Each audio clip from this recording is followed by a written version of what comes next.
Assalamualaikum warahmatullahi wabarakatuh. Perkenalkan, nama saya Andre Muhammad Badri dari kelompok 6 akan mempresentasikan tentang HKI atau singkatan dari Hak Kekayaan Intelektual. Oke, baik. Sini kita lanjut ke poin yang pertama, yaitu ada pengertian umumnya. HKI atau hak kekayaan intelektual merupakan bentuk perlindungan hukum terhadap hasil karya atau ciptaan seseorang agar tidak digunakan dan atau dimanfaatkan oleh pihak lain tanpa izin. HKI adalah singkatan dari hak kekayaan intelektual, yaitu hak yang diberikan oleh hukum kepada individu atau badan atas karya cipta intelektualnya di bidang umum, ilmu pengetahuan, seni, sastra, dan teknologi. Oke, HKI di SI. Hak intelektual, hak kekayaan intelektual atau HKI dalam konteks sistem informasi adalah perlindungan hukum terhadap karya cipta yang dihasilkan dalam proses perencanaan, pengembangan, dan implementasi sistem informasi. Ini mencakup berbagai elemen seperti perangkat lunak, software, desain, antarmuka, algoritma, dokumentasi, hingga nama dan logo sistem. Oke, kita lanjut ke poin ketiga, yaitu tujuan HKI.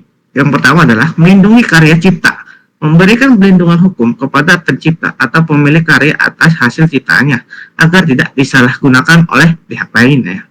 Yang kedua adalah menghargai kreativitas dan inovasi, memberikan pengakuan atas usaha, kreativitas, dan inovasi seseorang atau suatu organisasi dalam menciptakan sesuatu yang baru. Oke, di poin ketiga itu masih dengan tujuannya itu tidak mendorong pertumbuhan inovasi dan teknologi. Dengan adanya perlindungan ini, individu dan organisasi akan lebih termotivasi untuk terus menciptakan produk-produk baru dan inovatif. Terus ada poin keempat adalah memberikan manfaat ekonomi.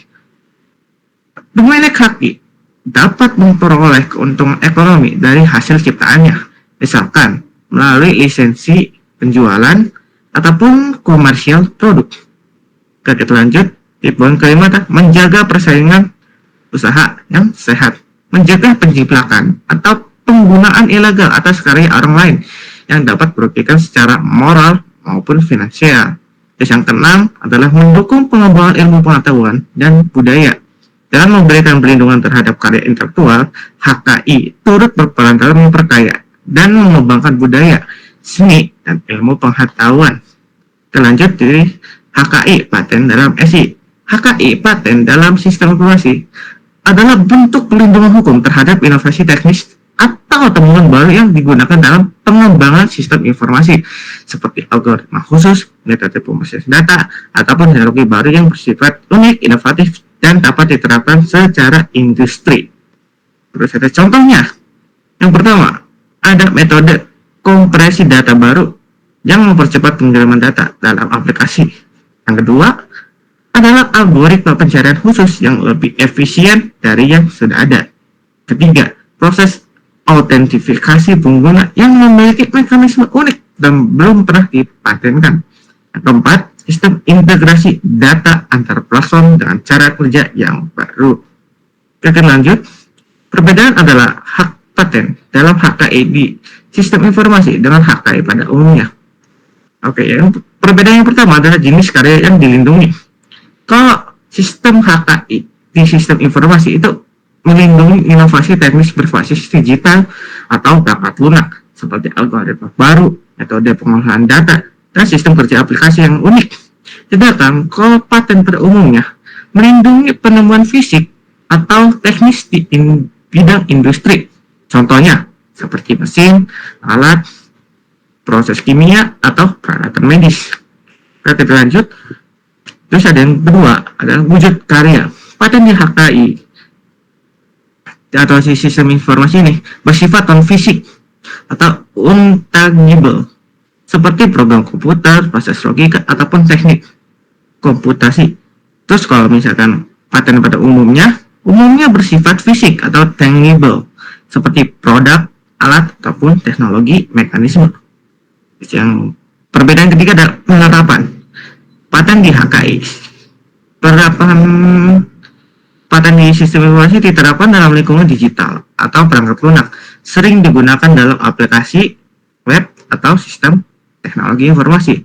Kalau paten umumnya diterapkan di bidang industri konvensional seperti pertanian, manufaktur, farmasi, dan lain sebagainya. Perbedaan keempat adalah perlindungan paten bisa lebih rumit karena program komputer sering juga dilindungi oleh hak cipta, dan hak paten hanya berlaku jika benar-benar inovatif secara teknik. Sedangkan kalau paten pada umumnya lebih jelas ada batasannya karena mencakup hal-hal nyata dan teknik yang bisa diuji secara langsung.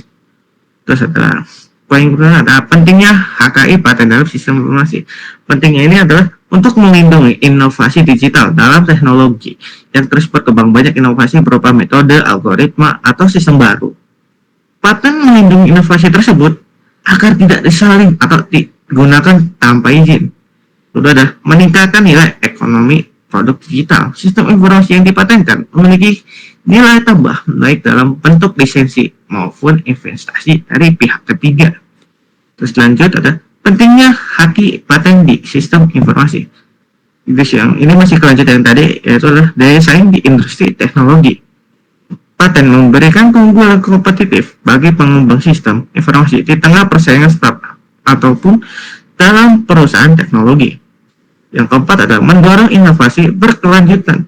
Dengan adanya perlindungan hukum, pengembangan termotivasi untuk terus menciptakan solusi digital baru tanpa khawatir karyanya dicuri.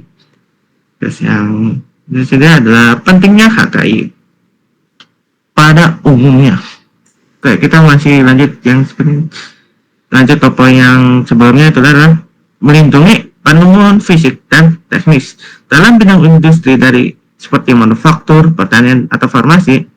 Paten melindungi alat mesin atau formula baru dari pembajakan, memberikan hak eksklusif kepada penemu. Penemu dapat mengembalikan pengguna, distribusi, dan pengembangan atas temuannya. Dan lanjut adalah mendukung pertumbuhan ekonomi nasional. Inovasi yang dipatenkan dan pada pengembangan industri dan peningkatan ekspor. Yang keempat adalah merangsang riset dan pengembangan, penelitian, dan perusahaan terdorong untuk berinovasi karena adanya jaminan perlindungan hukum. Oke, sekian dari presentasi saya kali ini. Mohon lebihnya mohon maaf. Wabillahi taufiq wal hidayah. Wassalamualaikum warahmatullahi wabarakatuh. Udah,